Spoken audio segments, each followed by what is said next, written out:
Morning everyone. Right, okay, let's talk about putting weight on, right? You're putting weight on and it's hard to admit that you're probably just shoving too much food in your cake hole and not moving enough, right? It's hard to admit. And then everyone wants that little bit, well, do you know what, I've my PT or I've got a bit of a hormone problem or I'm a little bit insulin sensitive as I've got older and all that. And I'm like, look, body fat only appears if you eat too much food because your body is storing fuel for another time because you've got nowhere to put it. All right. So if you put on a couple of stone, it's not because you've become insulin sensitive in your later years.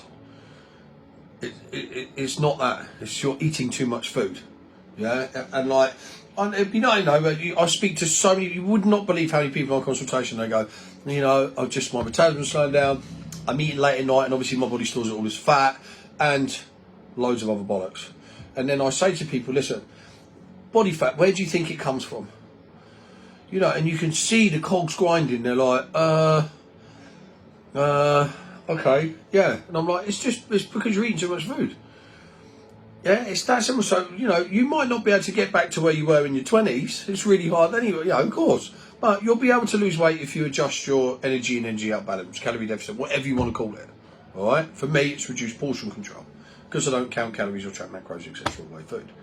All right? I think there's a different way. Those methods, every method works if you stick to it. Some you don't like. So some people come to me and they don't like this plan. And you know what? They just say, Ben, it doesn't work for me and that's cool.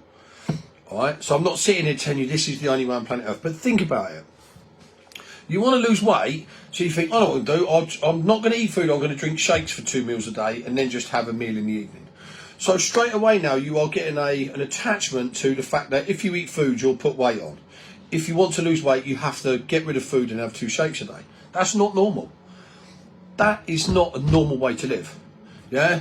Metabolism boosters. There is not a tablet that you take in the morning that boosts your metabolism to the point where you'll burn more calories or you'll lose weight. Otherwise, the NHS would be firing this out because I don't think you understand the stress obesity puts on the NHS through diabetes, type 2 onset, coronary heart disease. Do you know how many overweight people go and see knee specialists and things like that because their knees hurting them? And I work with them and they go, yeah, I've been to see a knee specialist 6 times now and they can't. I'm like, it's because you're overweight. Yeah, unless you have an injury like you've done your ACL or something like that. Okay, and then when they lose weight, they go, sure, my knee doesn't hurt anymore. And you're like, yep. So these metabolism boosters could save all that, but it doesn't. Fasting, missing meals, and all things like that, again, it's not normal. Listen, this body that you were given, that we are given, which we need to treat right to get the most out of it. Although we don't, what we do is we treat it like shit for 15 years and then want to be on, and then want to look after it for 2 weeks and then stand on the scales and go, well, this is shit. Yeah, because you think 15 years against 2 weeks is going to change everything. I mean, the body will pay you back in dividends very quickly, but come on, man, 2 weeks. Now think about it. 3 meals a day. Breakfast, lunch and dinner. Whatever times you have them. I prefer to have, you don't have to have breakfast early, but having it at 1 p.m. is no good. Unless you're on shift patterns and stuff. There's always some person that will pick me up on my vids, right? So say you have breakfast between 7 and 11. And then a few hours later, when you start to feel hungry, you think, I might have lunch, and then you have dinner. And then you might have a couple of little snacks in between because you're doing your activity and you can burn that off. Yeah? And the foods you eat are just normal foods. And you don't have to eat kale. And you don't have to cut out your carbs. And you don't have to have cauliflower rice because you like the texture. Just have some rice. Just don't have fucking 10 tons of it. Yeah, and this is where it becomes mental. So imagine it. Every time you lose weight, you think you've got to do something mental.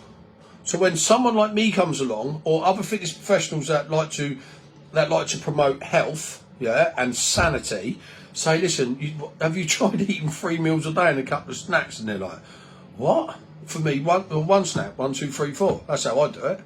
Yeah, and the penny drops, and they're like, all right. And I say, and then if you stop eating as much, your body will stop accumulating body fat, and then it will use that body fat stored for energy, and then you'll get that nice energy balance with food eating energy out, and then you'll be able to maintain it, and it'll be a sustainable approach because you're not necking shakes and eating Jack and the Beanstalk sponge and beans in the morning. Yeah, save them for clubbing when you go out. Back in the 90s. Anyway, look, I digress. Please, common sense, common sense will prevail on pretty much everything, but especially for weight loss. If this sounds familiar, if you've got any questions, please just message me, man, and I'd love to work with you. Have the best day.